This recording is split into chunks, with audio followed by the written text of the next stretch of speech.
देश को नया चीफ ऑफ डिफेंस स्टाफ मिल गया है। भारत सरकार ने retired lieutenant general Anil Chauhan को अगले सीडीएस यानी चीफ ऑफ डिफेंस स्टाफ के रूप में नियुक्त किया है।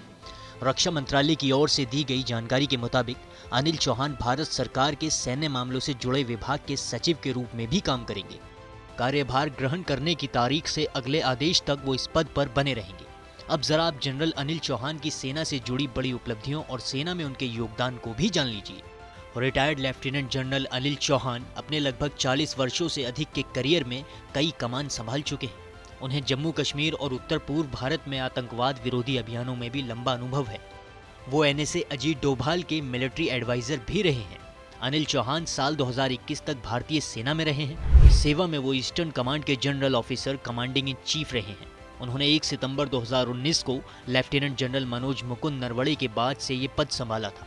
उन्हें परम विशिष्ट सेवा मेडल, उत्तम युद्ध सेवा मेडल, अति विशिष्ट सेवा मेडल, सेना मेडल, विशिष्ट सेवा मेडल जैसे कई बड़े सम्मान मिल चुके हैं। वो भारतीय सेना के डीजीएमओ भी रह चुके हैं।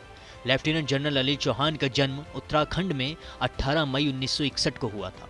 वो नेशनल डिफेंस एकेडमी खड़कवासला और इंडियन मिलिट्री एकेडमी देहरादून के छात्र भी रहे हैं। वर्ष 1981 में भारतीय सेना की 11 गोरखा राइफल्स में भर्ती हुए थे। मेजर जनरल के रैंक के अधिकारी के तौर पर अनिल चौहान ने उत्तरी कमान में महत्वपूर्ण बारामूला सेक्टर में एक इन्फेंट्री डिवीजन की कमान संभाली थी। बाद में लेफ्टिनेंट जनरल के रूप में उन्होंने उत्तर पूर्व में एक कोर की कमान संभाली। इसके बाद वो सितंबर 2019 में पूर्वी कमान के general officer commanding in chief बने और फिर मई 2021 में इस अहम पद से रिटायर हुए।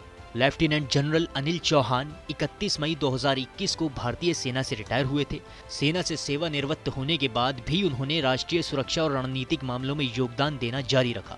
लेफ्टिनेंट जनरल अनिल चौहान को सेना में उनकी विशिष्ट और शानदार सेवा के लिए बड़े बड़े सेना के सम्मान और मेडल में सम्मानित किया जा चुका है। वो अंगोला में संयुक्त राष्ट्र के मिशन में भी काम कर चुके हैं। तो कैसी लगी आपको ये खबर, आप हमें कमेंट करके ज़रूर बताएं।